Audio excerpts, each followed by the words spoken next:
عليكم فتوح العارفين ويفقهنا في الدين ويجعلنا علماء العاملين وارزقنا كما الإخلاص واليقين وعلى ما نوى مشايخنا من جميع النوايا الصالحة الجامعة الشاملة لخيرات الدنيا والآخرة وإلى حضرة النبي محمد صلى الله عليه وسلم الفاتحة. أعوذ بالله من الشيطان الرجيم. بسم الله الرحمن الرحيم.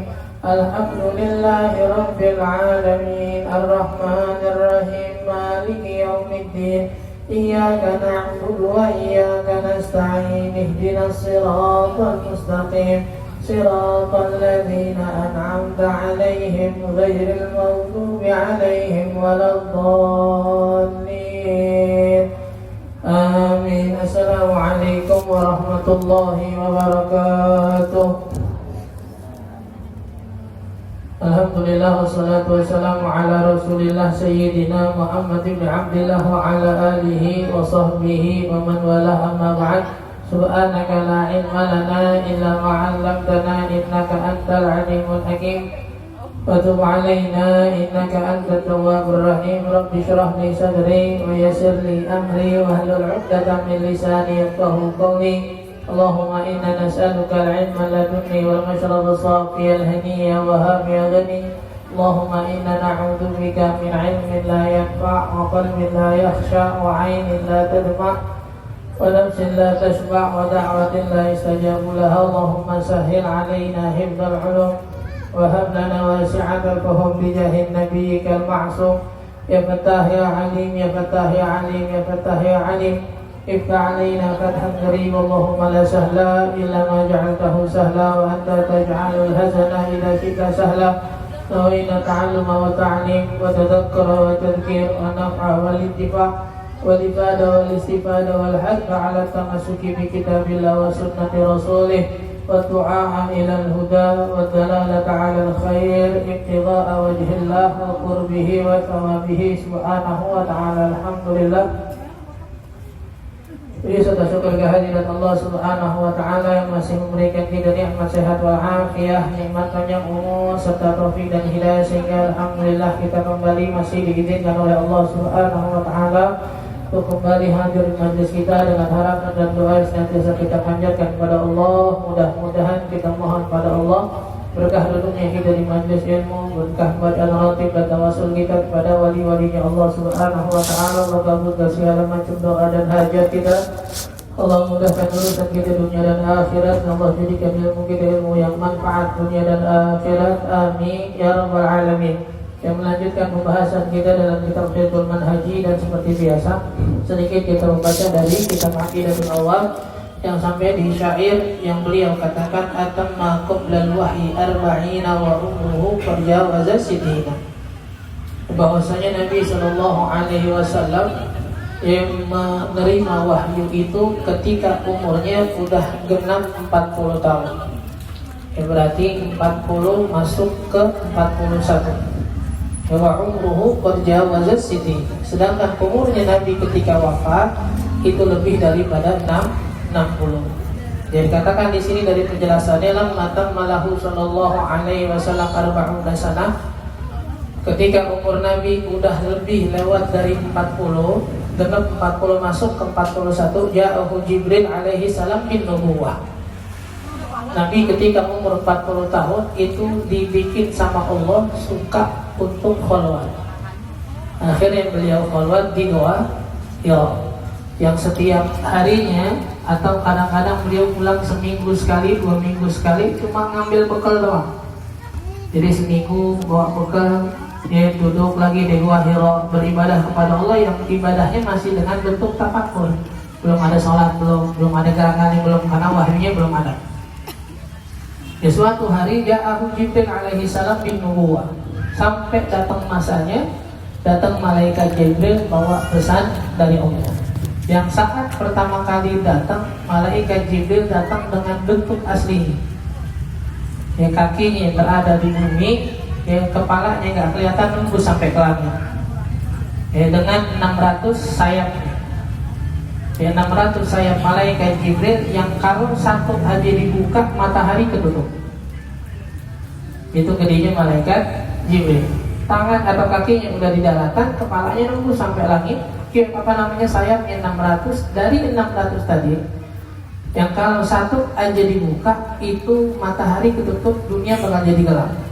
Makanya ketika Allah menghukum kaumnya Nabi Lut, yaitu kan diangkat sama Allah daratannya pakai sayapnya malaikat Jibril, diangkat dari bawah sampai ke langit. Bahkan sampai dikatakan suara ayam, sapi, kambing itu kedengaran semua di langit, saking tingginya diangkat sama malaikat Jibril. Dihantam, dibalikin, diturunin secara kebalik. Diangkat, diturunin kebalik. Makanya dalam salah satu pendapat bahwasanya orang-orang yang melakukan dosa seperti dosanya kaum Nabi Lut itu hukumannya sama kayak gitu. Jadi hukumnya itu dibunuh. Cara dibunuhnya gimana? Dibunuhnya dilempar dari tempat tertinggi di daerah tersebut. Jadi kalau ada orang yang mohon maaf gitu dia homo atau lesbi, ini sebagian pendapat dalam agama itu dihukum harus dengan dibunuh. Dibunuhnya gimana? Dirajam? Enggak. Kalau dirajam itu orang zina. Zina laki perempuan. Tapi kalau perempuan laki-laki, bahasa Arabnya melakukan perbuatan liwat. Liwat itu dari katanya Nabi Lut. Ya apa hukumannya? Dibunuh dari tempat tertinggi. Kalau kita bilang di Jakarta mana, misal Monas, bawa ke Monas, lempar. Kenapa nyamain hukumannya dengan kaumnya Nabi Lut yang diangkat sampai setinggi-tingginya, di situ dibalikin. Ya, makanya yang tadi kita bilang ketika Nabi ngelihat malaikat Jibril, ya terus dipelukkan tuh, ya disuruh baca Iqra. Ya kata Nabi, ma'ana biqari, saya nggak bisa baca. Yang kemarin kita bilang kata ummi, Nabi itu nggak bisa baca, nggak bisa nulis. Tapi justru itu jadi sebuah keistimewaan dan sebuah tameng ketika Al-Quran nggak bisa dituduh itu buatan Nabi Muhammad. Enggak, kata Nabi, ma'ana biqari, Anda nggak bisa baca. Sampai 3 kali malaikat Jibril ulangin sampai disebutkan Iqra bismi rabbikal ladzi khalaq. Maka wahyu yang pertama turun, kata beliau di sini, awwal ma nazala alaihi minal Qur'an suratul Alaq. Yang pertama yang turun Al-Quran itu surat Al-Alaq. Wa umruhu iddah, dan saat itu umurnya Nabi 40 tahun. Lebih 6 bulan. 40 tahun lebih 6 bulan. Akhirnya Nabi pulang. Ketakutan, gemeteran, sampai minta selimutin sama Sayyidatuna Khadijah. Apa jawaban Sayyidah Khadijah ketika melihat suaminya takut? Kata beliau, wallahi la yukhzikallahu abadan. Kata Sayyidah Khadijah, ini kenapa Nabi ketika Khadijah meninggal beliau bilang wallahi ma abdalani Allahu khairan minha. Ketika Sayyidah Aisyah pernah ngeledekan, kata Sayyidah Aisyah, tadhkuru Khadijah wa qad abdalaka Allahu laka khairan minha. Nabi itu kalau saking cintanya sama Khadijah, jejak kaki sepupunya Khadijah Nabi hafal. Jadi kalau ada orang datang ngetok pintu, kata Nabi, Allahumma Hindun bintuha, ini mas sepupunya Khadijah. Saking cintanya sama Khadijah, semua yang berkaitan sama Khadijah beliau apa? Sampai kalau seandainya beliau motong kambing, punya makanan, bagiin ke saudaranya Khadijah, bagiin ke adiknya Khadijah, bagiin ke kerabat semua Khadijah. Ya perempuan pas dengar begitu Sayyidah Aisyah agak ngambek. Kata Sayyidah Aisyah, wallahi laqad abdalaqallahu laka khairan minha. Wahai Rasulullah, kenapa sih masih Khadijah aja? Padahal kata Sayyidah Aisyah, padahal Allah udah ngasih yang lebih cakep, lebih bagus. Maksud lebih bagus karena Sayyidah Khadijah kan dinikahin sama Nabi itu istri ketiga. Bukan istri ketiga, pernikahan ketiga, bukan kedua malah, ketiga jandanya. Udah punya anak lagi. Kata Sayyidah Aisyah, maksudnya kan udah ada yang lebih, yang Allah ganti, maksudnya saya gitu. Dia masih muda, pintar, jadi apa segala macam. Tapi saya masih mikir Khadijah aja. Kata Nabi, wallahi ma abdalani Allahu khairan minha. Demi Allah, gak ada satupun wanita yang Allah kasih ke saya yang bisa gantiin Khadijah. Laqad amanat bihi la kafarat. Pas orang-orang mengingkari saya, dia doang yang tulus percaya sama saya, gak pakai nanya. Walaqad dafa'atni hina taradatni. Dan ketika orang-orang musir saya, dia yang belain saya. Dan ketika orang-orang memboikot saya, dia yang menyerahkan jiwa dan hartanya buat saya. Nabi kan pernah diboikot kan selama 3 bulan di Syekh Abi Thalib, di satu kampung gitu. Nabi dan pendukungnya itu diboikotnya, nggak boleh satu pun penduduk Mekah yang berinteraksi dengan Muhammad dan pengikutnya. Kalau sampai ada yang ketahuan, masuk ke situ juga Muhammad. Bahkan makanan pun mereka nggak punya. Sebagian orang-orang Mekah yang kasihan karena diboikotnya Nabi dan pengikutnya, karena sebagian keluarga mereka ada di situ kan, itu naikin makanan ke onta atau ke kuda, onta dan kudanya dipukul dari jauh. Jadi jalan, ntar ujung-ujungnya nyampe ke situ bawa makanan. Tapi mereka nggak mau kelihatan mereka yang ngasih, karena mereka takut juga. Sampai sahabat sebagian bilang, saking nggak adanya makanan, kita makan daun. Dan saking seringnya makan daun, mohon maaf, kotoran kita pun kayak kambing, sama keringin gitu. Khadijah tuh disuruh pulang sama Nabi. Wahai Khadijah, pulang deh.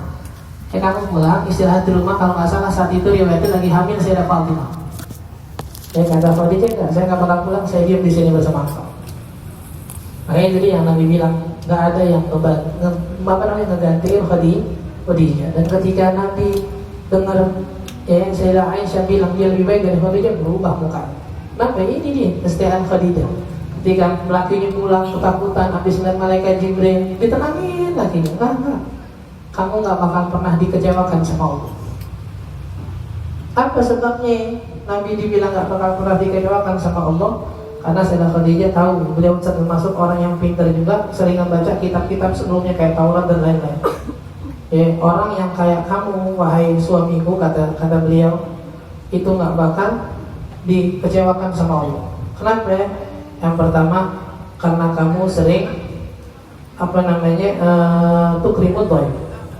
Kamu itu orang yang sering menghormati, menjamu tamu. Wa tasmilul kal, dan sering ngalah buat bantuin orang.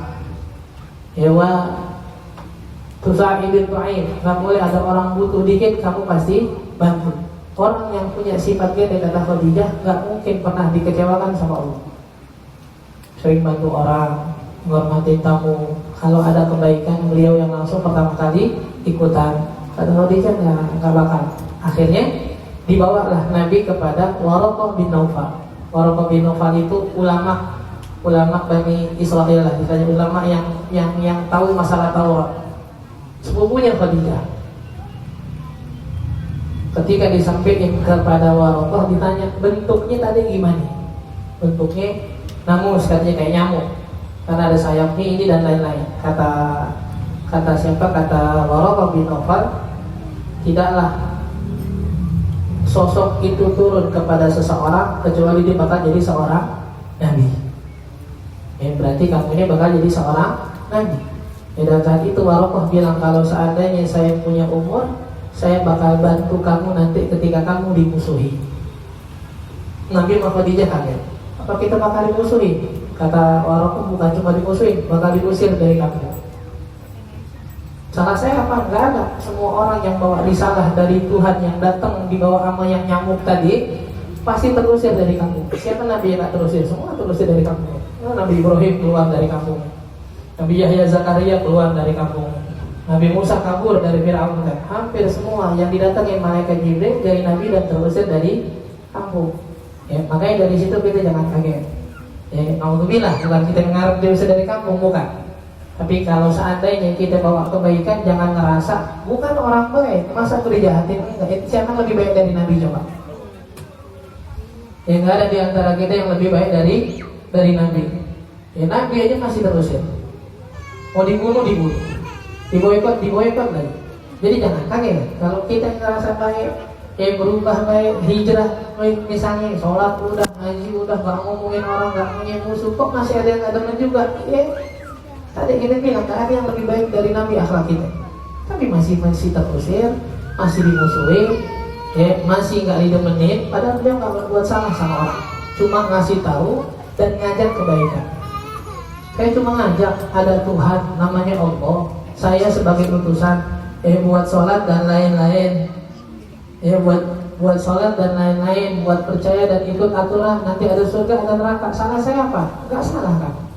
Terus kenapa saya diusir? Ya enggak, memang kebaikan pasti ada yang gak suka. Jadi jangan ngerasa kalau kita berubah lebih baik terus bakal nyaman-nyaman aja hidup kita, enggak. Bahkan dikatakan sama Nabi, asyadun nasi bala'an al-anbiya, malah orang yang paling banyak balaknya, paling banyak musuhnya mereka-mereka yang ngikutin jejaknya Nabi. Paham ya? Jadi jangan merasa kita udah ngaji nih, kita belajar dekat sama Allah, kita belajar sholat, kita belajar baik segala macam, kok malah dimusuhin di kampung, kok malah banyak orang yang ngomongin, dah pas kita pakai baju gamis hitam kayak gini nih, kok malah pas pakai cadar kita diledekin mulu sih, kok pas kita malah nggak banyak nongkrong karena pengen jaga aurat kita, nggak banyak ngepost-foto segala macam, kok malah diledekin, ya udah begitu. Ingat ya, kebaikan pasti tetap ada yang nggak sukai meskipun kita nggak jahat sama mereka. Gampang lihatnya itu dari Nabi tadi kita bilang, beliau cuma ngaku sebagai Nabi, ngajak buat beriman, tapi beliau dimusuhin. Atam maka berwahi arba'in wa umruhu qad jawazat sitti.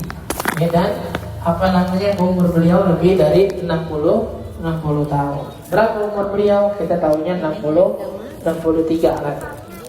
Itu sekali lagi kita bilang 63 itu umur dari bulan Hijriah. Tapi Masehi Nabi itu cuma sampai 61 yang. Jadi kalau sudah ngira umur kita berapa sekarang? 43. Oh, kalau sama Nabi masih 20 tahun lagi. Nah, dulu hitung mana itu? Itu tahun Masehi apa tahun Hijriah? Tahun Masehi kan 43 mungkin, tapi Hijriahnya enggak, udah bisa masuk ke 45 nih. Berarti kalau mau nyamain Nabi enggak 20 tahun, 18 tahun lagi. Hasil tadi. Perhitungan kita itu pakainya pakai Hijriah. Umur Nabi 63 apa segala macam, berarti hitungannya Hijriah bukan Masehi. Atamma qabla al-wahyi 40 wa umruhu qad jawaza sittina.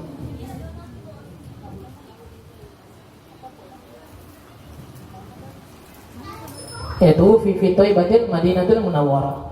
Nabi meninggal hari Senin di Madinah. Wa bil Madinah 10 sanawat. Nabi hidup di Madinah 10 tahun. Wa tuwfi wa umruhu 63 sanah qamariyah kamilah wa 3 ayyam. Nabi meninggal umur 63 tahun lebih 3 hari dengan kalender Hijriah. Wa ihda wa situna sanah wa arba'un wa thamanuna yauman. Sedangkan kalau dibilang umur Masehinya cuma 61 lebih 48 hari. Jadi kalau ada orang meninggalnya misalnya gitu kayak Nabi 63 tahun, ingat kalau ada orang yang umur kita biasanya umur umatnya Nabi gak jauh-jauh dari Nabi 63, iya. Tapi jangan 63 Masehi, jangan. Itu ini 63 ya, 63 Masehi, 63 Hijriah. Masehinya berapa? Cuma 61. Enggak nyampe 63, enggak 61. Berarti orang yang hidupnya lebih dari 61 tahun, kalau bahasa ulama kita udah bonus tuh. Karena udah ngelewatin umurnya Nabi. Biasanya tinggal sakit-sakit doang apa segala macam. Namanya bonus seadanya dah. Ya gampang sakitnya dan lain-lain. Nabi sebelum meninggal, dibilang di sini Nabi sebelum meninggal itu beliau sampai meriang 13 hari. Saking meriangnya, saking sakit kepalanya sampai beliau ikat kepalanya buat ngurangin sakitnya. Sampai beliau ahriku alayya min sab'i qira. Sampai saking meriang dan pusingnya beliau minta disiram air, saking gak kuat dengan panasnya. Yang beliau ingetin apa? As-shalah wa ma malakat aymanukum. Dari beliau masih sadar sampai kehilangan kesadaran, di selama 13 hari tersebut yang beliau ulangi cuma 2. Masalah sholat sama wa ma malakat aymanukum. Masalah berbuat baik dengan istri. As-shalah. Makanya kata ulama, orang biasanya kalau dalam keadaan berat takut yang paling penting yang bakal ada di otaknya. Kita ini bakal ingat sesuatu ketika kita lagi dalam keadaan takut, terpojok pada hal yang paling kita sayangin dan paling kita perhatiin. Gampang. Kalau ada rumah, na'udzubillah, nasallallahu salamah wal afiyah. Kalau ada rumah kebakaran atau rumah kebanjiran, setiap rumah yang kebakaran dan kebanjiran pasti nyelamatin barangnya nggak sama. Ada yang pas dikabari, misalnya rumahnya di tempat yang banjir, pas dikabari sama RT-nya, air udah mulai masuk, air udah bakal mulai ngebanjiri, jam 8 mungkin banjir. Masing-masing pasti beda. Ada yang nyelamatin motornya dulu, ada yang ngambil laptopnya dulu. Ya, yang bapaknya yang ngeluarin motornya, anaknya enggak, laptopnya diambil. Karena lebih penting laptopnya buat dia. Ada yang surat tanahnya dulu biar nggak basah. Pas kebakaran sama. Kalau na'udzubillah, kita bilang tadi, kita lihat berita ada orang-orang kebakaran rumahnya, kan gotong barangnya beda-beda. Ada yang gotong kipas, ada yang gotong TV, ya ada yang bawa Magicom, saking paniknya bawa Magicom doang. Kita nggak paham emang dia laporan orangnya bagaimana, tapi Magicom dibawa aja dah. Kenapa beda-beda? Karena emang pas panik orang bakal tertuju kepada hal yang dianggap penting buat dia. Nabi sakit, meriang 13 hari sampai pengen hilang kesadaran. Yang beliau pikirin apa ya? Sholat. Sampaiin ke umat saya, as-sholat. Ingetin masalah sholat. Sampai Nabi mau mati, yang dipikirin masalah sholat. Gimana sholat kita sekarang? Entah awal waktunya, entah syarat dan rukunnya apa. Nabi ya, saking ngertinya Nabi pentingnya sholat buat seseorang, sampai beliau mau meninggal, yang dipikirin sholat, sampein sholat kepada umat saya, segitu pentingnya kata beliau. Dan ketika hari Senin itu sebelum beliau wafat, Senin pagi sholat subuh, beliau sempat keluar dengan wajah yang berseri-seri. Kalau bahasa orang sekarang katanya, kalau orang ngeliatnya dari sini nih biasanya, kalau orang mau meninggal biasanya pas tadinya sakit jadi segar dulu tuh sehari. Yang keluarganya ngiranya wah sembuh kayaknya nih gitu. Perasaan pas tadi pagi udah seger, udah minta bubur, siangnya malah meninggal. Kita kira sembuh kali gitu. Perasaan pagi tadi udah seneng, udah minta jalan keluar dari rumah sakit, minta pulang. Kita kira sembuh kali, tahu-tahu meninggalnya sama kayak Nabi. Nabi Senin terakhir itu buka jendela rumah beliau melihat ke sahabat-sahabatnya yang lagi habis sholat sama Sayyidina Abu Bakar. Dan mukanya terang cerah kata sahabat. Yang beliau pada mikir, oh Nabi sehat nih. Ya akhirnya balik lagi beliau ke kasurnya, beliau cuma bilang, Allahumma a'inni ala sakaratil maut. Ya Allah, bantu saya, ringanin saya ya untuk merasakan sakaratul maut. Nabi yang kekuatannya katanya itu setara dengan 40 laki-laki yang kuat. Jadi kalau ada laki-laki kuat 40 orang digabungin kekuatannya itu setara sama Nabi. Berarti kan kuat banget ya Nabi ya. Tapi ketika berhadapan masa sakaratul maut, beliau sempat apa bukan ngeluh, sakit ngerasa gitu. Padahal 40 orang kekuatan digabungin ke Nabi sama, masih sakit dengan sakaratul maut. Minta diringanin sampai saking sakitnya dia bilang, permintaan saya satu ya, kalau seandainya boleh biar sakaratul maut saya ngerasain aja dan umat saya jangan. Saking cintanya Nabi mau mati lagi sakaratul maut masih mikirin kalau segini sakit sakaratul maut saya ini anak muda umat saya jangan. Tapi kata Allah enggak, itu udah sesuatu yang saya tulisin buat semua orang ngerasain. Sakaratul maut sakitnya enggak bisa. Nabi minta umatnya masuk surga pertama dikasih. Ya biar ngasih syafaat di akhirat dikasih. Pas Nabi minta sakaratul maut biar saya ngerasain, kata Allah enggak. Kalau hal itu udah saya catatkan, saya tetapkan buat semua orang nanti ngerasain. Ya meskipun ada yang diringanin sama Allah kayak orang-orang soleh yang sakaratul maut cuma berasa kayak seorang anak dipeluk sama ibunya. Ya, yang orang-orang yang di luar orang soleh ya makin sakit dah. Yang katanya lebih dari 1000 tebasan pedang apa segala macam dan lain-lain. Dan sahabat bilang, nggak ada hari yang paling gelap di Madinah kecuali ketika wafatnya Nabi. Jadi Sayyidina Umar kemarin kita bilang, Sayyidina Umar pas dengar wafatnya Nabi, beliau marah-marah. Dia bilang, Muhammad nggak mati, Muhammad cuma lagi dipanggil sama Allah, kayak Musa dulu pernah dipanggil sama Allah. Dia bakal balik. Barang siapa yang berani ngomong Muhammad mati, saya tebas kepalanya, saya potong tangan dan kaki. Ya, saking nggak siapnya dengar Nabi. Akhirnya keluarlah Sayyidina Abu Bakar setelah melihat Nabi. Beliau katakan, wa ma Muhammadun illa rasul qad khalat min qablihi rusul afa immata aw qutila qalabtum ala aqabikum. Kata Sayyidina Abu Bakar bacain satu ayat, beliau bilang, wa ma Muhammadun illa rasul, Muhammad cuma seorang rasul, manusia biasa. Qad khalat min qablihi rusul, dulu rasul-rasul yang ada juga sama, meninggal juga. Afa immata aw qutila, apakah seandainya Muhammad itu mati atau terbunuh, in qalabtum ala aqabikum, kalian mau balik ke kafir lagi.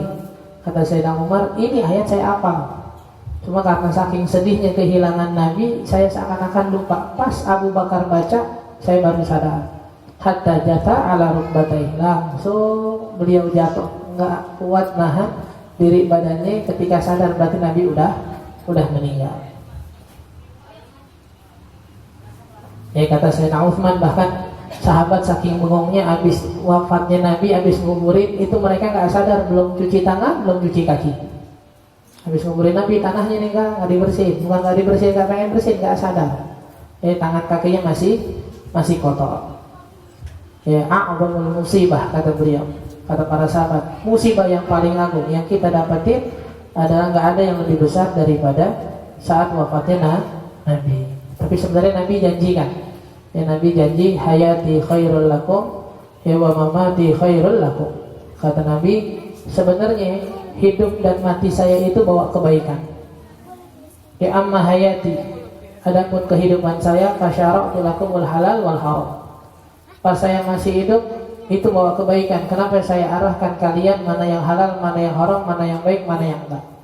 Wa amma mamati, adapun ketika saya mati itu pun masih bagus buat kalian. Kenapa? Karena saya masih diizinkan sama Allah buat berdoa atas umat-umat saya yang berbuat nggak baik, biar bisa meninggal dalam keadaan baik. Makanya kalau kita pernah dengar ceramahnya Habib Munzir, dia kan pernah bilang ya, nggak ada malam yang lebih bikin Nabi sedih melebihi malam tahun baru. Ketika orang bermaksiat banyak, kata beliau, seakan-akan melemparkan kotoran ke wajah Nabi Muhammad. Kenapa? Karena semua maksiat kita itu disampaikan kena Nabi. Nabi doain, tapi sedih juga dengan maksiat kita. Wa min sifatil ladzi yusta'ab wa yata'alla bihal imam. Dan di antara kriteria yang disunnahkan biar dimiliki sama orang-orang yang pengen jadi imam. Ya, apa di antara yang mana kita katakan, ya ummul qauma aqra'uhum li kitabillah. Sekali lagi, kalau masalah jadi imam, kita nggak perlu menghormatin masalah umur. Kalau udah masalah jadi imam, di sini bukan lagi masalah jabatan. Kalau udah masalah jadi imam, ini bukan lagi masalah siapa bapaknya, siapa anaknya, siapa encingnya, siapa ponakannya, enggak. Tapi kata Nabi, ya ummul qauma aqra'uhum li kitabillah. Yang maju menjadi imam dalam sebuah sholat itu orang yang paling paham Al-Quran. Yang dimaksud paham di sini adalah pertama bukan qori'nya, bukan. Kalau bahasa kita yang jadi imam yang qori, bukan. Makanya terkadang sayang kalau kita ngelihat ada anak kecil, masya Allah, suaranya bagus, hafal Quran, sering dijadiin imam. Boleh nggak? Boleh aja kalau dia mumayyiz, dengan syarat dia tahu peraturan sholat, karena bukan sekedar baca Al-Qurannya bagus, bukan sekedar baca Fatihah. Di sana ada wudhu yang harus benernya. Di sana ada syarat-syarat sholat itu nggak boleh kena najis, aurat harus ketutup, bukan sekedar baca Fatihah dan suara yang bagus, bukan. Dan di sini sekali lagi kita bilang berkali-kali, kalau kita datang ngumpul reuni atau jalan di rest area mau sholat, maju jadi imam. Kalau kita nggak pengen, sholat kita nggak sah. Kalau seandainya kita melihat tuh ada yang tuaan nih, kita ngasih ke dia, maju dah Pak, maju dah Bu, pas banget lagi baca Fatihahnya jelek, sholatnya salah. Dia mungkin sah-sah aja karena dia belum paham. Ya, tapi kita yang tahu dia enggak sah sholatnya, ada salahnya, akhirnya sholat kita batal. Kenapa Mang? Karena kita tahu kesalahan dia pas lagi sholat. Makanya nggak ada di sini kalau kali-kali kita bilang kalau masalah doa kasih yang tuaan, masalah sambutan kasih yang tuaan. Tapi kalau masalah ilmu, entah itu jadi pembimbing haji atau umroh misalnya, jadi imam sholat misalnya, ya atau pembagian zakat, nggak bisa kita kasih ke orang yang tua, enggak. Serahin itu kepada ilmu. Makanya salah satu tanda kiamat adalah ketika menyerahkan satu perkara bukan kepada orang yang berilmu. Kata Nabi, idza wusida syai'un idza wusida amru ila ghairi ahlihi fantadhir sa'ah. Kata Nabi, kalau sebuah perkara diserahkan kepada yang bukan ahlinya, maka siap-siaplah menunggu hari kiamat. Fa in kanu fil qiraati sawa. Kalau seandainya bacaannya sama, pahamnya sama, fa'alamahum bisunnah. Habis itu lihat mana yang lebih paham ngerjain sunnah. Yang pakai minyak wangi misal kalau laki, yang pakai gamis misalnya, yang pakai baju putih karena mereka tahu warna putih yang disukai sama Nabi. Ada yang begini, majuin. Oh sunnahnya sama Ustaz, sama rajinnya ngerjain sunnahnya nih. Terus gimana? Pak Agda mohon hijrah. Ya kalau dulunya mereka orang nggak paham, mana yang duluan ngaji? Bacaan Qurannya sama, terus paham fikihnya sama, ngerjain sunnahnya sama. Habis itu gimana? Siapa yang lebih maju nih? Majuin mereka-mereka yang lebih mulai ngajinya atau lebih mulai hijrahnya. Kalau nggak ada, baru majuin yang lebih tua. Bukan nggak ada, kalau sama pas hijrahnya sama ngajinya bareng, baru majuin yang lebih tua. Jadi urutannya masalah ilmu dulu, masalah paham fikihnya, masalah bagus baca Qurannya, masalah siapa yang lebih bagus jaga sunnahnya. Habis itu siapa yang lebih dulu ngajinya, baru masalah umur. Ntar kalau udah umur sama, siapa yang paling bagus ngejaga wibawanya, baru nanti siapa yang lebih pandai ngejaga matanya. Dari sini kita belajar, jangan coba-coba ngomong kita mah gimana Allah aja, pandangan manusia terserah. Bukti buat jadi imam itu bisa dimajuin orang-orang yang keadaannya rapi. Karena masih nggak habis pikir kayaknya tuh orang-orang yang hidupnya bilang kita mah nggak peduli penilaian manusia, gimana Allah aja dah. Emang dia nggak pernah dengar sholat jenazah sama sekali ya? Ketika orang-orang di adat kita biasanya kalau di Hadramaut nggak ada tuh tasyid, itu nggak ada tuh pakai isyhadu anna ala hadzal mayit min ahlil khair tuh ditarik, nggak ada, karena emang nggak harus. Tapi di kita ini ada bagusnya. Kenapa? Biar kita tahu pengakuan manusia itu penting. Penilaian manusia penting. Penting apa? Penting bisa ngeringanin kita di akhirat, dan penting bisa ngeberatin kita di akhirat. Ketika ada jenazah lewat, kata Nabi, ada yusni alaihi khairan. Sahabat banyak yang muji kebaikannya. Kata Nabi, wajabat. Habis itu lewat jenazah yang lain, banyak yang ngomongin keburukannya. Kata Nabi, wajabat.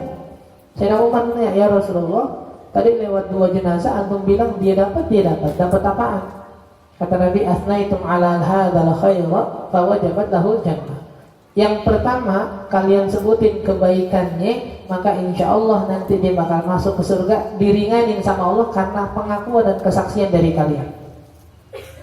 Ya wa amma hadza faqad qultum alaihi syarran, dan yang kedua kalian omongin keburukannya, fa wajabat lahun nar, maka nanti di akhirat dia bakal dipermudah sama Allah masuk nerakanya. Kenapa? Karena kesaksian kalian. Apa kata Nabi? Antum syuhada Allah fil ardh. Karena kalian adalah saksi pemberat, atau saksi yang meringankan bagi Allah di dunia. Jangan main-main gitu. Wah, ini jangan berisik, jangan ganggu orang, jangan begini, jangan begitu. Aku mau terserah dah. Kalau ngikutin penilaian manusia emang gak habis-habis. Emang ada waktunya kita mikirin omongan orang. Ada waktunya kita tutup kuping. Gak bisa kita tutup kuping mulu, berarti kita gak mau berubah.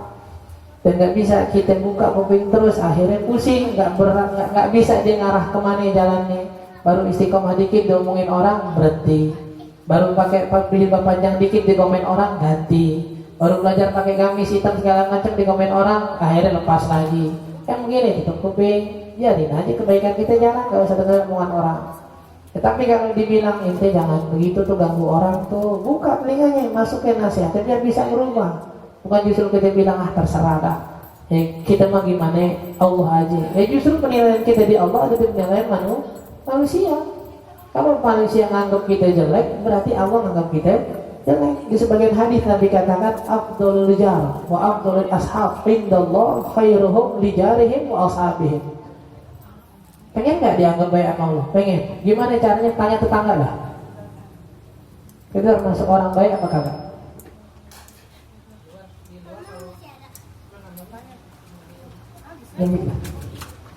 Di luar kalau seandainya tetangganya punya masalah, ya masalahnya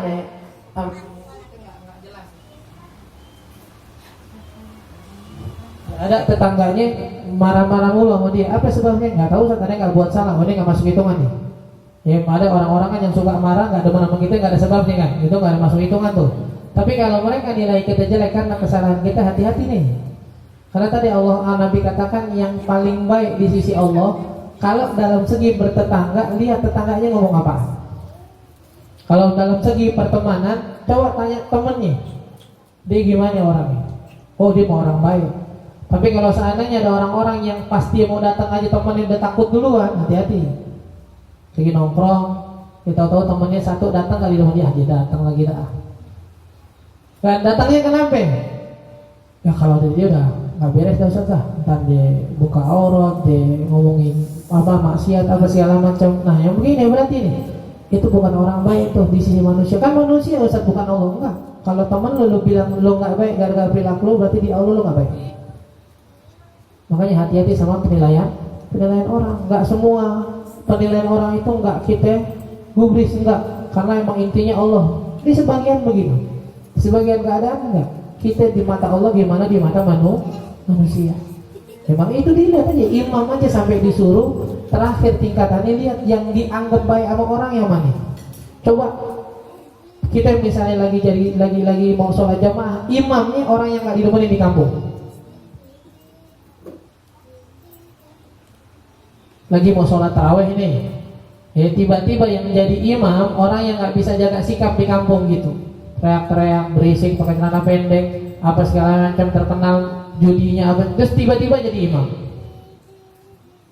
Makanya sampai Nabi bilang salasatun la turfa'u lahum sholatuhum fawqa ru'usihim shibran. Ada 3 orang yang kalau dia sholat pahalanya nggak diterima sama Allah. Siapa? Salah satunya rajulun amal qauma wa hum lahu karihun. Kalau orang jadi imam padahal makmumnya nggak demen sama dia, itu nggak bakal diterima sholatnya sama Allah tuh. Gak demennya kenapa? Bukan gak demen masalah pribadi, bukan. Emang di kampungnya orang gak benar. Jadi makanya pentingnya penilaian orang tuh jangan banyak diantara kita ketika mohon maaf gitu banget. Dia belajar tasawuf, ya tasawuf itu masalah hati bersih, nggak boleh suudzon, nggak boleh mikir jelek. Kita mah intinya gimana Allah segala macam. Tapi salah pemahamannya. Salah satu pemahaman yang salah tadi dibilang dibuat salah, tapi ngebela diri dengan alasan yang penting penilaian Allah. Salah itu. Karena sebagian penilaian Allah itu terletak pada manusianya. Kalau manusia anggap kita baik-baik, kalau enggak, hati-hati. Ya, intinya tambahan doang gitu. Ketika di sini dibilang yang jadi imam yang disukai sama orang-orang, berarti penilaian manusia itu ada pentingnya terkadang. Bahkan bisa bikin sholat kita jadi diterima. Dan sebaliknya kalau kita dibenci sama orang, sholat kita enggak diterima. Wa'lam. Dan ketahuilah di sini kita belajar annahu yajuzul iqtida al-qa'im bil qa'im.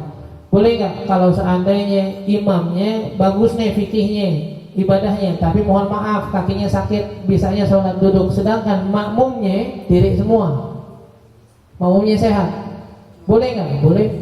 Ini nggak masuk dari syarat sholat jamaah. Imamnya harus yang sehat, ya nggak boleh lebih sakit dari makmum, nggak ada. Boleh-boleh aja imamnya sakit, kurang sehat, dia mau sholat duduk, makmumnya semua berdiri. Wal baligh bis-shabi, orang dewasa tadi kita bilang udah baligh, jadi makmum kepada anak kecil yang mumayyiz yang tadi kita bilang 7 tahun 8 tahun jadi imam, boleh nggak? Boleh, dengan syarat bukan sekedar bacaan Quran, tapi dia ngerti masalah sholat. Dari umur 6 tahun udah ngaji Ustaz, dari pondok kita fikih ini segala macam udah hatam, udah ngerti dah sholat, majuin, suaranya bagus hafal Quran, bismillah. Tapi kita yang dewasa nih boleh nggak? Kan tadi kita bilang, ya, masalah imam bukan masalah umur, bukan, tapi siapa yang lebih paham. Dan hati-hati ya, buat kita yang agak lebih tua nih, ketika diimamin sama anak kecil, mungkin yang lebih muda dari dia punya sifat nggak demen tuh, hati-hati. Ya, mungkin itu penyakit hati kita itu. Padahal kita tahu dia berhak, dia maju, dia pintar, dia bisa. Cuma karena ngerasa kan Tuhan gue, harusnya gue, kenapa emang? Ini masalah imam tadi, masalah tanggung jawab sama Allah. Siapa yang lebih bisa tanggung jawab, dia yang dimajuin, bukan masalah umur, bukan. Wal hurru bil 'abdi was sahih bis salas bil musallas, bil musallis, dan orang yang tadi sama nih, yang sehat dengan yang sakit. Wal muaddi bil qadhi. Nah, ini yang sering kita tanyain, banyak orang nanyain, boleh nggak Ustaz? Saya mau sholat zuhur, tadi ketiduran, pas ke masjid, saya mau sholat zuhur dulu nih. Jadi imamnya sholat asar, saya sholat zuhur, boleh nggak? Boleh. Jadi bahkan dibilang disini wal muftarid bil mutanafil, atau orang yang lagi sholat wajib bermakmum kepada orang yang sholat sunnah. Kita mau sholat tarawih, paling gampang dah. Sholat tarawih habis isya kan. Ada baru pulang kerja nih Ustaz, belum sempat sholat isya, baru mandi, wudu, datang ke majelis, datang ke musola, datang ke masjid. Isya ya udah selesai, imam udah mulai sholat tarawih. Boleh nggak saya sholat isya jamaah sama tarawihnya? Boleh. Jadi nggak harus sholat isya sendiri, jangan, sayang, sholat jamaah aja. Dia imamnya sholat tarawih, kita sholat isya, tapi tetap 4, jangan jadi 2. Biasanya sholat isya Ustaz di belakang orang sholat tarawih, saya sholatnya 2 kayak kosor dari mana? Ini masalah jamaahnya doang, boleh. Entar imamnya selesai, salam, tarawihnya 2 rakaat, kita ngapain? Ya lanjutin. Rakaat ketiga sama rakaat keempat. Ya sama halnya, ada orang lagi sholat subuh, kebetulan sholat subuhnya jam 1 siang. Orang yang ngelihat ngira jadi lagi sholat zuhur. Boleh nggak saya jamaah sama dia Ustaz? Pas 2 rakaat ternyata dia salam, nggak masalah. Habis itu lanjutin, kan saya zuhur, dia subuh, nggak masalah, karena kaidahnya madama fihi tawafuqin nadmun li sholat demi sholat. Yang penting gerakan sholatnya sama. Mau yang wajib ke yang sunnah ke yang wajib, yang qadha keadaan, yang adaan ke qadha. Selama sholatnya gerakannya sama, mereka boleh berjamaah. Yang nggak boleh kalau gerakannya beda. Emang ada sholat gerakannya beda? Ada. Orang lagi sholat jenazah lu jadiin imam. Sholat zuhur lagi, mampus gak ruku dah lu dari situ. Tungguin takbir 4 kali, ruku kapan? Gak ruku tiba-tiba salam aja dah. Kenapa? Gerakan sholatnya beda. Ini baru gak boleh. Kayak orang sholat kusuf, sholat gerhana matahari atau gerhana bulan. Sholat gerhana matahari, gerhana bulan itu ada 2 cara kan? Ya, sholat gerhana matahari atau gerhana bulan ada 2 cara. Apa cara yang pertama itu? Dengan 2 kali ruku.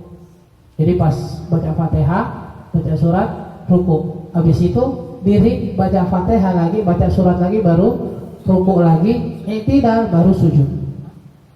Itu sholat gerhana. Nomor 1-nya begitu. Jadi baca Fatihah, baca surat, dia ruku, terus diri. Baca Fatihah lagi, baca surat lagi, ruku lagi, i'tidal, baru sujud. Yang begini berarti kita nggak boleh ngikut sholatnya di dia. Kenapa? Karena gerakannya beda. Kecuali mereka sholat gerhananya pakai cara yang kedua. Apa cara yang kedua? Sama kayak sholat sunnah 2 rakaat biasa. Jadi ya Fatihah, surat pendek atau surat panjang, ruku, i'tidal, sujud. Yang begini boleh nggak kita ikut jamaah? Kalau kita pengen subuh misalnya di belakang dia, boleh.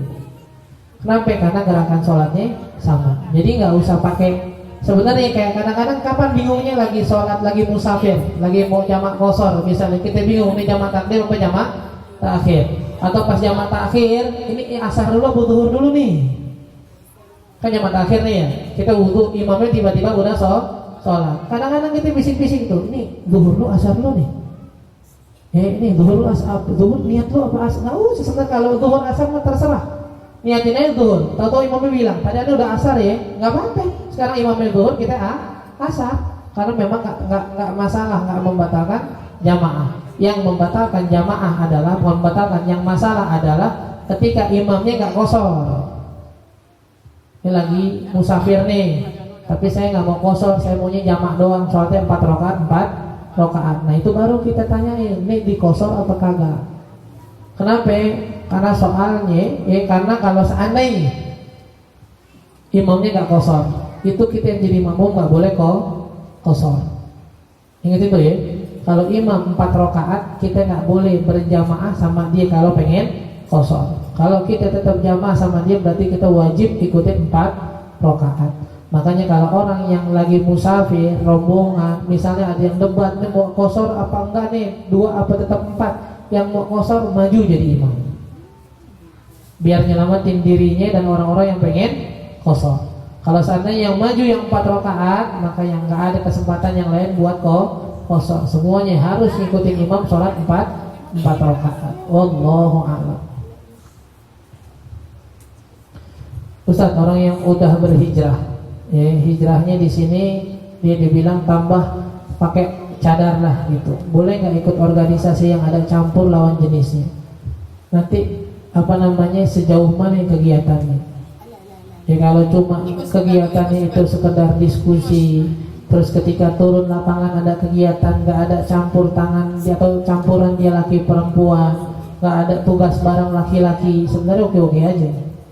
Tapi kalau nanti pakai cadar, misal ada kegiatan dia harus pergi dengan satu divisinya, naik motor nyari barang apa segala macam, agak kurang tepat dari fungsi cadarnya tadi kita bilang. Karena fungsi dari cadar yang kita mau lebih malu daripada orang yang belum, bukan lebih rasa lebih mulia ya, lebih terjaga, lebih kuat lagi rasa malunya dari yang belum pakai cadar. Yang udah pakai kerudungan lebih malu lagi rasa malunya dari yang belum pakai kerudungan. Itu niat dan tujuannya. Tapi ketika kita bilang pakai cadar tapi gerakannya sama dengan orang yang nggak pakai kerudungan, bahkan apa segala macam, itu yang kayaknya kurang tujuannya daripada ngikuti Sayyidah Fatimah. Sayyidah Fatimah pakai cadar yang kemarin kita bilang kan, ya beliau bahkan nggak pengen terlihat oleh laki-laki, bukan cuma interaksi, nggak pengen terlihat dari laki-laki. Tapi kalau kita pakai cadar terlalu dalam gerakannya dalam berorganisasi, tadi kita bilang, kita nggak mau bilang cadar percuma, nggak bagus, sudah tutup auratnya tapi kurang tepat, mungkin kurang pas kelihatannya nanti. Yang bahkan mohon maaf bisa jadi nantinya diremehkan sendiri sama teman-temannya. Ya pakai cadar doang tapi masih begini, masih begitu, apa segala macam dan lain-lain. Gitu. Makanya ketika kita memutuskan diri pakai cadar, bukan berarti juga Anda pengen bilang jadi ngeboikot dan ngurangin porsi dirinya, bukan. Tapi memang harus dari kesadaran kita ada yang dikurangi. Ya, intinya dari masalah interaksi dan gabungan masalah laki dan perempuan. Berarti yang kalau nggak pakai cadar masih bebas dong Ustaz, ya tambah juga. Ya, sama aja ketika kita sudah tahu ilmunya itu haram dan nggak boleh, ya, intinya di awal di ilmu. Tapi tambahan atribut tadi yang membuat lebih lagi nilainya di mata manusia.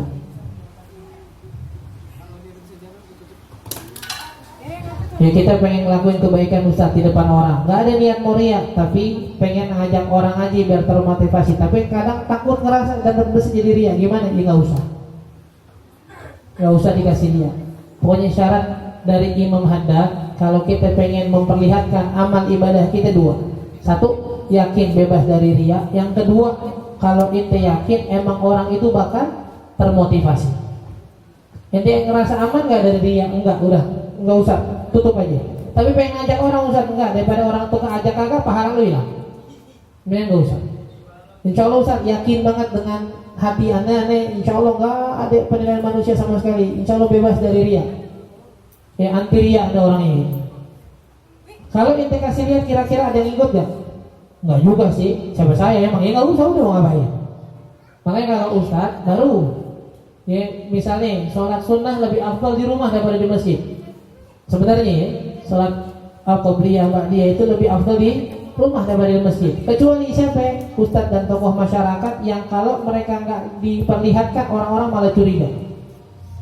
Nanti nggak qobliyah, itu Ustaz Abad tuh nggak pernah qobliyah kayaknya gitu. Nanti nggak ba'diyah, Ustaz Abad yang bisa salam jalan. Nah itu Ustaz Abad qobliyahnya Pak di masjid dah.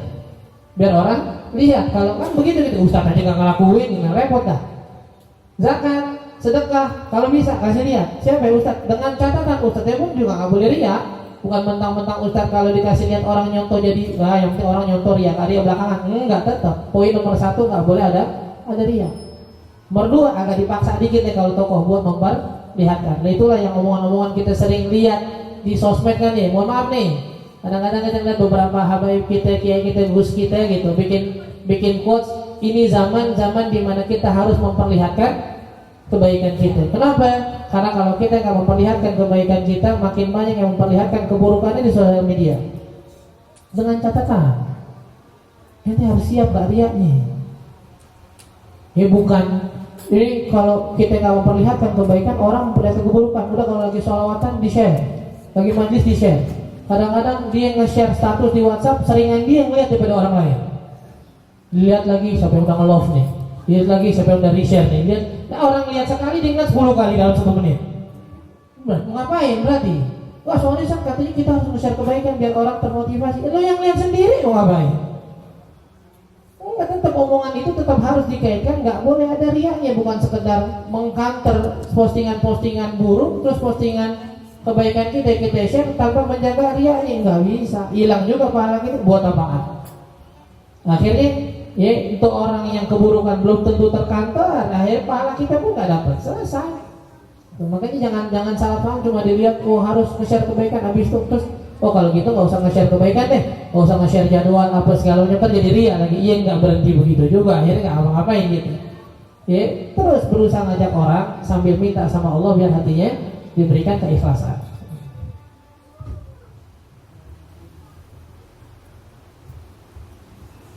Ya kita yang ngerasa kecewa karena nggak dihargai sama orang lain.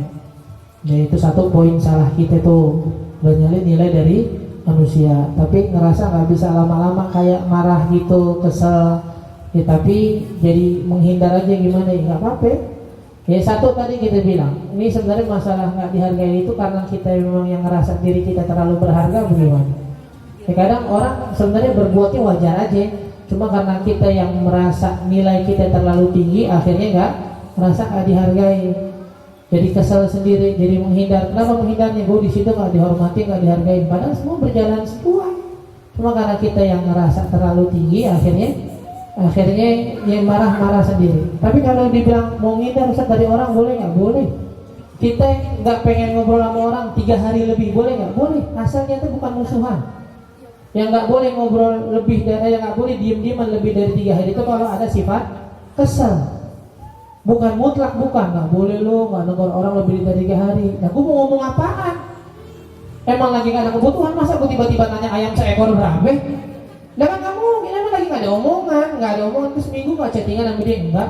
Oh parah lo, orang kata Nabi nggak boleh 3 hari nggak ngobrol. Emang nggak ada yang diobrolin. Ya masa gue nanya sekarang lo pakai odol apaan? Mau ngapain? Tiba-tiba nanya odol, mau kadoin odol emang? Nah kan udah kalau nggak ada omongan nggak masalah. Memang nggak pengen main, nggak pengen. Kenapa memang? Nggak apa-apa Ustaz, emang lagi nggak pengen aja. Soalnya seringan nongkrong ya misalnya, seringan jajanan, lagi nggak punya duit, juga nggak masalah. Dan kalau seandainya memang mutlak 3 hari kita nggak boleh nggak negor orang, capek yang punya kontak banyak di WhatsApp. Urusan bikin broadcast mulu kita tiap 3 hari. Tiap 3 hari bikin apa kabar, mau ngapain? Biar negor orang 3 hari, kagak lah. Maksudnya kita boleh aja nggak pengen nongkrong sama orang, nggak pengen nongkrong fulan, nggak apa-apa. Yang penting itu bukan karena musuhan. Itu kalau kita tahu ada tanah sengketa, terus tiba-tiba dibuat musola, boleh nggak kalau kita jadi nggak mau sholat di situ? Karena banyak warga yang bilang sampai pemerintah bilang itu tanah sengketa. Lagi gimana model sih tanah sengketa mau dibangun musola? Tanah sengketa panas, bangun musola biar adem gitu, gimana? Kita nggak boleh menggunakan barang yang bukan milik kita. Kalaupun itu udah jelas milik orang. Ini motor punya Ustaz Aaf, boleh nggak dipakai tanpa izin? Nggak boleh. Itu jelas punya aneh kan ya? Nggak boleh dipakai tanpa izin. Kalau sengketa berarti kan malah lebih nggak jelas punya siapa ini. Terus malah dijadiin musola tuh bagaimana? Yang ngambil keputusan buat jadiin musola tuh siapa? Kok bisa-bisanya malah jadiin musola, izin ke siapa dibangun musola di situ berarti? Anda nggak punya soal di situ, boleh nggak apa-apa. Ya yang jauhan dikit di Bogor bagus, malah pahalanya banyak. Kalau imamnya alhamdulillah udah baik, tapi banyak yang nggak suka karena bacaan surahnya terlalu panjang dan sangat diingatkan. Imamnya berkata mau ikut silakan, nggak ikut ya nggak apa-apa. Nah ini dia, dua-duanya imamnya salah berarti. Jadi saya Mu'adz ketika baca surat panjang dipanggil sama Nabi. Kata Nabi, afattan anta ya Mu'adz, wahai Mu'adz, ya apakah kamu pengen bikin orang jadi nggak betah sholat jamaah? Makanya ada, nah ini di sini peraturannya gini. Peraturannya adalah kalau kita tahu masjid itu masjid komplek, masjid apa ya, masjid orang-orang khusus yang mereka memang siap kalau Jumatan baca surat panjang, subuh baca surat panjang, kita ngikut ke situ berarti kita harus siap, nggak boleh negur imam. Itu kalau sholat di mana? Ini kalau sholat barengan sama masjid pesantren Ustaz, tapi nggak enak banget di pesantren, bacanya panjang banget. Itu kan pesantren, tempat orang ngamalin ilmu. Lu nimbrung di situ pakai komen lagi. Lo yang nimbrung namanya. Ya kalau lu yang nimbrung di tempat yang orang pasti ngamalin ilmunya, jangan lo komen. Yang di komen gimana nih masjid pinggir jalan, yang ada orang yang pas datang di situ kata Nabi, ada yang orang tuanya sakit, dia pengen ke pasar, ada yang mikirin anaknya. Jangan panjang-panjang. Habis itu bilang itu gak ngerti sunnah Nabi. Ente yang gak ngerti sunnah Nabi berarti. Jangan bikin orang akhirnya pas sholat otaknya kemana-mana. Anda pengen beli sayur, Anda pengen beli makanan, biasanya jam 1 habis, tapi adzan zuhur, malu masa beli makanan dulu, sholat zuhurnya belakangan. Adzan nih, sholat zuhur dulu dah. Ya atau maghrib mau beli makanan, mau beli lauk, disuruh orang tuanya, pas lagi mau ke warteg adzan maghrib, masa beli makanan dulu, sholat dulu dah. Tapi biasanya tuh warteg tongkolnya cepat habis, orang tuanya pesan tongkol, pas sholat maghrib Allahu Akbar Bismillahirrahmanirrahim Yasin, kelar tongkol gua dah, kelar tongkol gua udah, kelar tongkol gua udah, berenang lagi di tongkol gua, mau ngapain udah. Maghrib baca Yasin, pinggir jalan, orang pulang kan, mau pulang, capek kalau seandainya kalau seandainya gue ke rumah langsung nih nggak keburu sholat maghrib nih, tapi padahal udah capek banget, sholat dulu dah pinggir jalan, sholat langsung jalan lagi biar maghribnya keburu. Ya pas sholat maghrib diharapin namanya maghrib, dia mau jalan buru-buru pulang. Allahu Akbar waladhdallin amin Bismillahirrahmanirrahim idza waqa'atil waqi'ah, 96 ayat nih. Gua hafal nih 96 ayat nih ya, 10 ayat gua bubar dah begini dah. Pokoknya 10 ayat nih karo gua bubar mufaraqah dah gitu. Jangan bikin orang jadi nggak demen sholat jamaah. Besok ditandain ke masjid. Sholat maghrib mana? Lewat, skip. Imamnya kesolehan. Maghribnya panjangan lagi. Lu yang nggak bikin orang jadi nggak betah sholat jamaah. Makanya itu dia. Kalau kita yang masuk ke dalam perumahan atau ke masjid yang memang orang tahu suratnya panjang-panjang, berarti ini harus siap. Kayak sering kita bilang, kita ditarik sholat setiap malam tarawih 2 juz kurang 1 lembar. Jadi kalau orang masuk ikut sholat tarawih dari Mustafa, jangan pakai ngomong, aduh Mat panjang banget sholatnya, nggak mikirin orang, nggak bisa.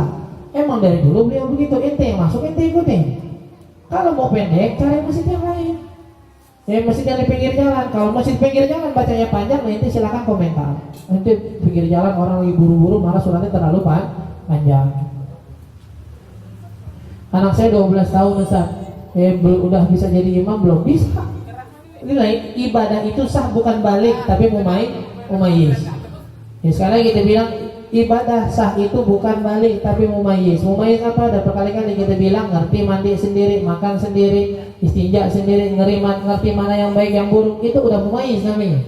Boleh nggak jadi imam? Boleh. Catatan yang balik sekali kita bilang yang penting dia tahu cara sholat yang benar dalam fikihnya gimana. Laki ikut kegiatan campur antara laki-laki dan perempuan, kita udah jaga jarak tapi mereka tetap mendekat, harus gimana Ustaz? Dari awal nggak usah ikut. Mungkin dari omongan dari awal nggak usah ikut. Oh kalau begitu ini dong Ustaz, kita banyak kurang, itu dia. Kita mau sayang yang mana nih? Kalau kita mau sayang prinsip kita, ya buat nggak banyak dekat sama laki-laki, emang harus kurangi. Kegiatan-kegiatan yang sama laki harus banyak dikurangin. Kalau emang ente pengen jaga prinsip, aneh sebenarnya nggak pengen deket Ustaz, dianya deket lagi, duduk samping aneh lagi, ngajak foto bareng-bareng. Padahal udah bilang nggak mau. Ngapain ente terjun ke acara yang itu normal buat mereka? Ente yang turun kepada kegiatan yang mereka tuh normal, duduk laki-laki perempuan sampingan, bahkan kadang-kadang kaki nyentuh apa segala macam. Ente duduk ke situ, ngikut ke situ, tapi maksa buat prinsip yang gue nggak mau dideketin. Orang juga ngeliatnya jadi risih kan. Lu udah tahu acara begini pasti begini, lu nggak mau kesentuh laki-laki, nggak mau ngobrol sama laki-laki, ngikut ngapain? Yang ikut pun bingung sama kita gitu. Ngapain kita maksain ikut, sedangkan kita lagi jaga prinsip nggak mau dekat sama laki-laki. Makanya dari awal berarti kita yang kurangin. Jangan nunggu orang ngertiin kita. Ada pengen dia nggak mau deket-deket sama anu Ustaz, ada pengen ikut nggak bisa. Kayak terkadang kita bilang orang yang maksain dunianya, mohon maaf, secara sadar nggak sadar, cepat atau lambat ada bakal bagian akhiratnya kepotong. Dan orang yang maksain bertahan dengan akhiratnya, sadar nggak sadar, cepat atau lambat harus ada bagian dari dunia yang nggak potong. Karena emang nggak semua bisa digabungin. Terlalu egois kita ngerasa dunia, ketika kita pengen istiqomah di akhirat, dunia harus benar-benar ikut kayak kita. Nggak bisa. Pasti kalau kita istiqomah di akhirat, sedikit banyaknya, lambat atau cepatnya, ada bagian akhirat kita yang kepotong. Kalau kita pengen ikut dunia, kalau kita pengen bertahan dalam masalah akhirat, pasti sedikit banyaknya, lambat atau cepatnya harus ada dunia yang kita relakan, yang kita nggak bisa ambil lagi. Anda sekarang ngerti halal haram. Dulu mah ya di kantin bebas aja, mau beli makan 5 ngaku 3, ya kopi orang, minuman orang ambil aja. Ya pulang ada sendal bagus dikit Jumatan, colong aja gitu. Belum ngerti masalah akhirat. Sekarang ngerti itu haram dan bakal jadi tanggung jawab. Berarti kan itu hal dunia yang kita senangin dulu harus ditinggalin. Udah begitu. Dan orang yang senang sama dunia, akhirnya akhiratnya yang hobi nongkrong, sholatnya tadi awal waktu jadi hilang. Yang hobi nongkrong tadinya kata-katanya bagus jadi kasar. Nah ini karena dia lebih milik dengan kesukaannya yang tadi dia bilang. Gak bisa disatuin semua kan? Dan itu harus kita sadari. Dan kita bakal bikin capek diri kita sendiri. Dan mohon maaf, kadang ngerasa agama itu terlalu ngekang. Bukan agama yang ngekang, karena kita yang punya prinsip kayaknya agama ketika kita turutin, dunia kita pun harus diturutin. Nah itu yang salah.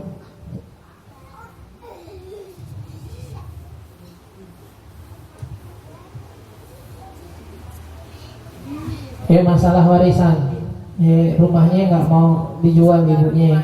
Tapi padahal ada kakak saya yang punya anak gitu, butuh apa segala macam. Itu bisa masalah warisan nggak? Kalaupun nggak mau dijual berarti kasih haknya dia. Gimana caranya? Kumpulin duit, kasih haknya dia. Kalau nggak bisa, ya harus haknya dikasih. Zalim gitu, mau kata orang tua, adik abang kalau nahan masalah warisan yang punya itu hak orang nggak boleh. Harus. Tapi gimana Ustaz ngomong ke ibunya, itu dia.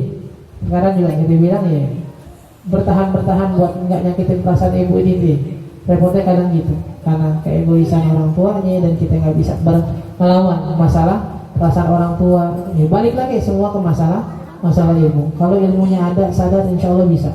Tapi kalau ilmunya nggak ada dan keegoisan yang dimajuin, ya itu yang repot. Nah itu masalah warisan tadi. Ya, saya tinggal sama orang tua, saya mau ngerapihin bagian kamar dan dapur. Suami bilang kalau mau renovasi rumah harus ada perhitungannya agar nanti kalau dijual ada hak kita yang dibalikin sesuai dengan jumlah renovasi. Nah ini susah nih. Kalau kita masih tinggal di rumah orang, bangunan orang, ya terima yang begitu aja dah. Ya jangan pakai dibangun, jangan. Biar ditidur aja nggak usah dibangunin dah. Ya kenapa emang? Karena nggak bisa kalau kita bilang ini ntar bagus. Ya kalau dijual kan pakai duit gua, harganya nambah. Bakal datang satu pertanyaan dari yang punya rumah, emang gua minta? Enggak. Renovasi itu yang ente perbagusin, kamar ente dan dapur ente. Baliknya enaknya ke ente apa ke keluarga?